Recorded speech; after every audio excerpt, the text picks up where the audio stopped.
Dalla. Welcome to tonight's Dino Dollar Show on Sirius XM channel 127. It is Wednesday, March 17th. As always, I'm here to be your MBFF. It's St. Paddy's Day, so maybe you're Irish MBFF, because aren't we all Irish today? So, last night after my show and then through today, we learned about more and more details about a horrible incident, mass murder in Atlanta. We don't know all the facts. It's kind of interesting, though, the way it's being reported. You have this 21-year-old angry white guy who kills 8 people in 3 different massage parlors. 6 of those people he killed are Asian women. And the police are giving these nuanced, detailed response. Well, it was a sexual addiction, and we asked him about race, and he said race wasn't a role in any of that. It's remarkable to see that level of nuance when the person who's committed the crime is white, as opposed to, let's say, they were Muslim. They were Muslim. The investigation as to motivation ends when they find out their religion. They found out he was Muslim, they would just call it terrorism. If he was black or Hispanic, they would, of course, on the right wing, spin it as something sinister and dastardly, representing all people who are black and brown.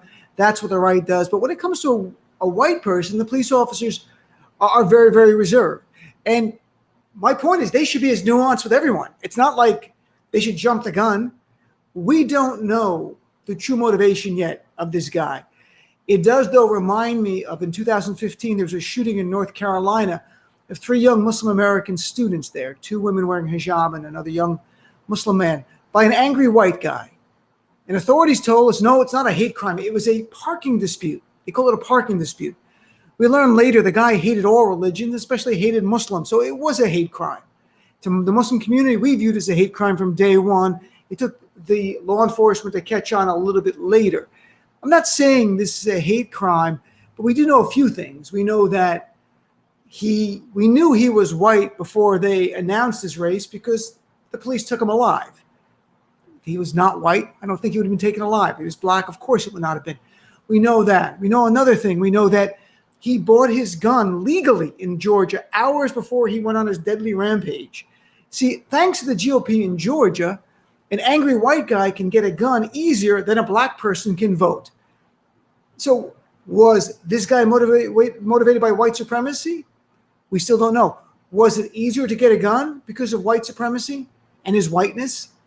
It's hard to deny that's true. And, many people are saying it's a hate crime. It's understandable. The Asian American community has been through horrific last year.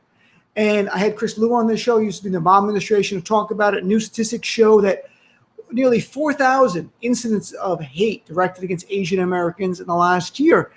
And so much of that, as Congresswoman Judy Chu said today, is tied to Donald Trump's language. China flu, Kung flu garbage, all that bullshit that he kept saying. And everyone's like, your words matter. In fact, Donald Trump last night was on Fox News just an hour after the shooting, before the story broke, and on Fox News again used the term Chinese virus, even though he knows, because the media coverage has been everywhere, there's been a spike in Asian American hate crimes against the Asian American community.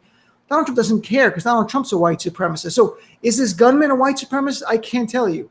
Is the climate in which this crime was committed made more toxic by a white supremacist like Donald Trump? Yes. Was it easier for this angry young white guy to get a gun than a black person to vote in Georgia because of white supremacy? Absolutely. I think we will know more in days to come what really caused this. People are saying maybe it's his religion. He was devoutly religious, they're saying. I don't know. That's the reporting. We'll find out. Did he really have a sexual addiction? He was lashing out against the Asian women at this massage parlor because he'd went there before and wanted to stop the temptation, as the police officer said. Perhaps that's true. But then again, you cannot deny whiteness plays a role in that, because white victimhood, as exemplified by Donald Trump and others on the right, is simply this. You're never to blame for anything you do wrong. Any problem you have, it's not your fault, it's someone else. You're the victim. So you lash out at others. You attack others.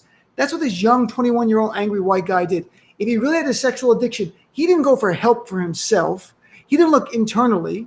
In fact, maybe he self-loathed himself more because he was going to non-white women to have sex with.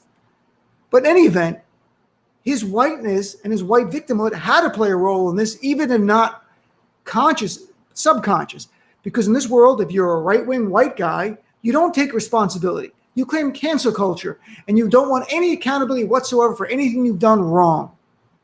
So this guy's attack is an outgrowth of white victimhood, conservative white victimhood. I don't really think his religion plays a role. There's nothing in Christianity that says kill people because you're tempted by them. This is a perversion of his faith, if it turns out to be his faith. But there's no denying white victimhood played a role. There's no denying white supremacy is part and parcel of this.